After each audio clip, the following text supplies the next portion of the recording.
All right, I've had some viewers ask for me to tell more stories about things that have happened to me with the Zodiac killer. And I thought about one that I've been holding for a long time because I was hoping that it might end up in a movie, but I don't know. I'm going to go ahead and tell it to you anyway. There was a girlfriend I talk about in my book. Her name was Gwen.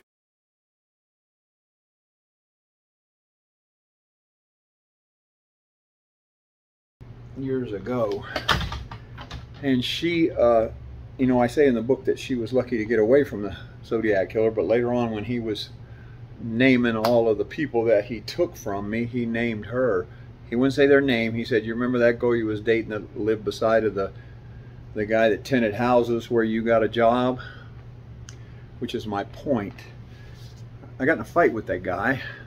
I don't know what over, but I used to love to fight. It was these guys' fault. The Zodiac killer chasing me around all the time. But anyway, he liked it, you know, that I wasn't afraid of him. So he said, I need somebody to do security at night, and I heard you have a gun.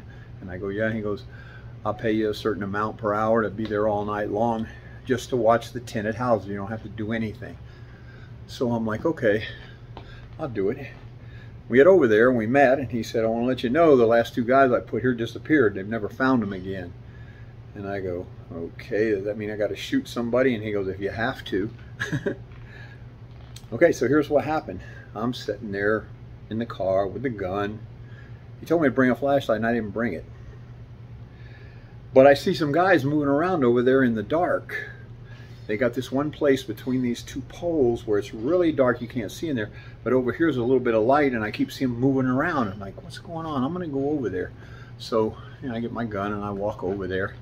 Got the gun in my belt or whatever. And I go, what are you guys doing in there? And Frank goes, we're playing.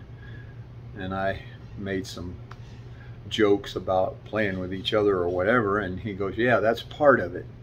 He was referring to the necrophilia thing that him and the Anglin brothers did when they were torturing people. And I told him, come out of there, and I pulled the gun. And I told him come out, he wouldn't come out, and I pulled the gun. And he goes, hey, watch where you're pointing that thing. And I go, well, come out of there, I want to see you. And he goes, well, why don't you come in? And I go, what for? And he goes, so we can play with you. And I go, are you crazy? And he goes, yeah, people say that. And I'm like, man, what's going on here? It's nighttime, there's no moon out. The only thing I can see is where these two poles have street lights, but the lights are lighting behind me and not in front, and it's dead dark in there. See, Frank would go choreograph these places where he's going to do these murders so that they were always in the dark and they knew that the person they're sneaking up on couldn't see them. So I told him, well, what if I just start shooting in there, you know, and maybe I kill a couple of you? And he goes, well, you can do that if you want, but remember, you only got 9 bullets. And there's a lot of us in here, and we got guns. He said we all got guns, and I started having second thoughts. So I went next door and I called the police. And cop came out, and the cop was telling me, look, you got this whole police department, this was in Tampa, you got the whole Tampa police department turned upside down about this Zodiac killer thing. So this guy's a cop killer, and we don't want to get involved in it. And I'm telling you, get off this job, go home, go in your house, lock your doors, and don't come back out until the sun comes up. And don't come out at dark anymore, because we're not going to come anymore if you call us, because I had called the cops several different times on these guys standing around outside waiting for me to come out. But by the time cops would get there, they'd be gone, because what they would do, they would put Clarence out there to, you know, signal them, and when he would see the cops coming from way down the road, he'd do some signal with a cigarette or something. These guys knew what to do. They already had their escape route planned, and they would escape. That's why they never could catch these guys. They were good at it. So this night, I call the cops, and while I'm sitting there talking to the cops, I see them going by again out there in the shadows. I said, there he goes again. There he goes. The cop got really scared. He wanted to get out of there. He's get in your car and get out of here. And he got in his car and he left. If I remember right, he told me that the guy next door who lent me his phone, back then there weren't any cell phones, lent me his phone to call the police. He came up missing the next day.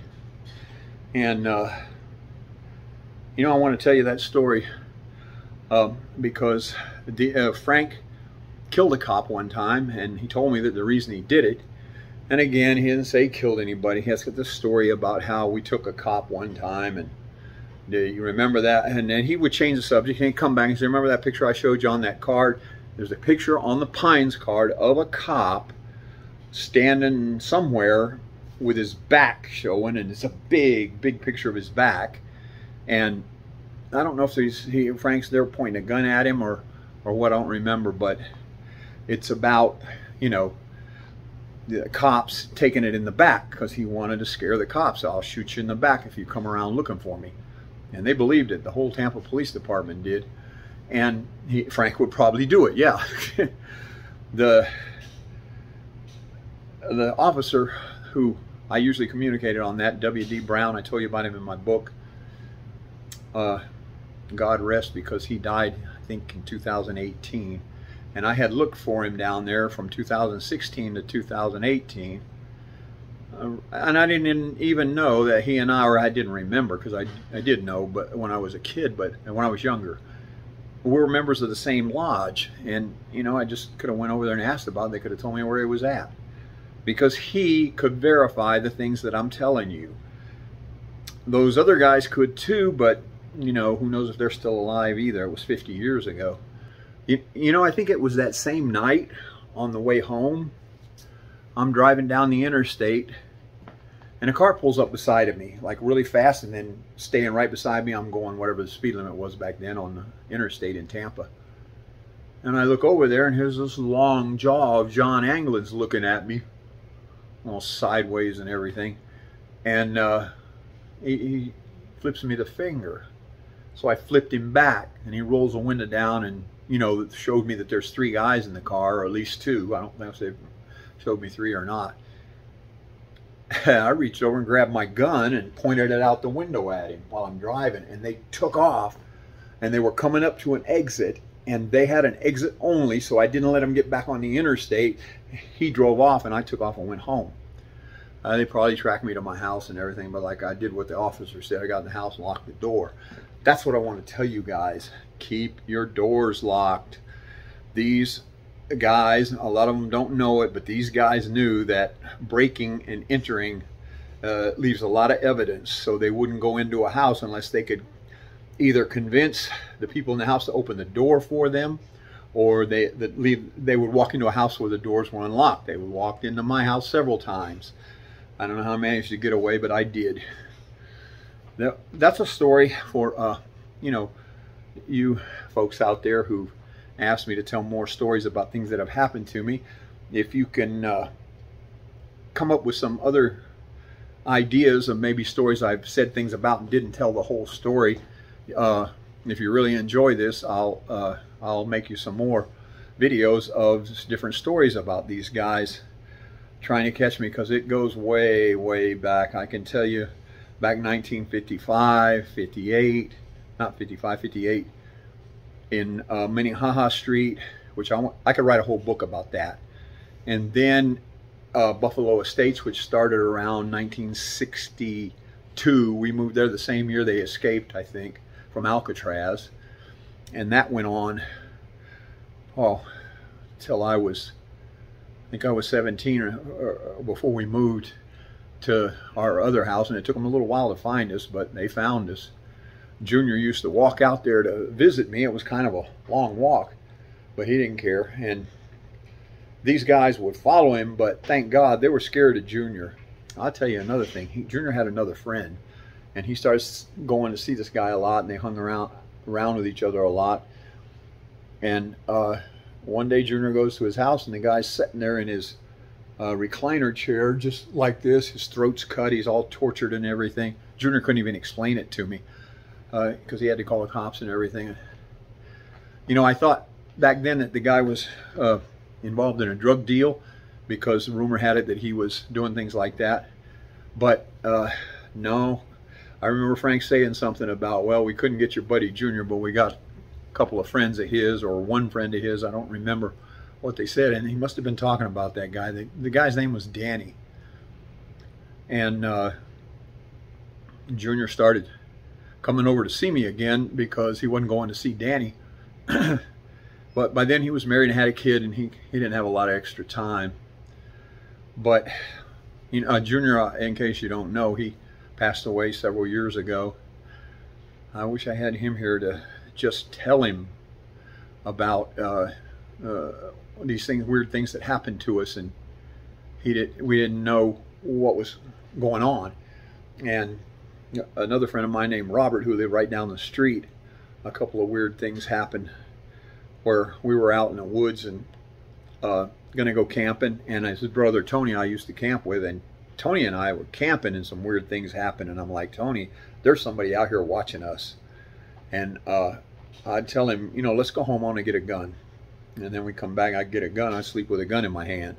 And it's like I could feel all night long somebody trying to get that gun, and I would keep moaning and rolling over. And these guys were so scared they're going to get shot. I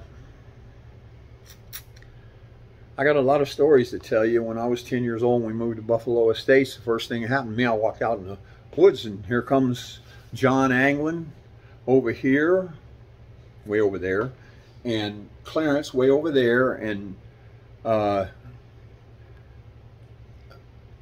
Frank was, I think, behind me. No, he was over here, but he was staying way, way back.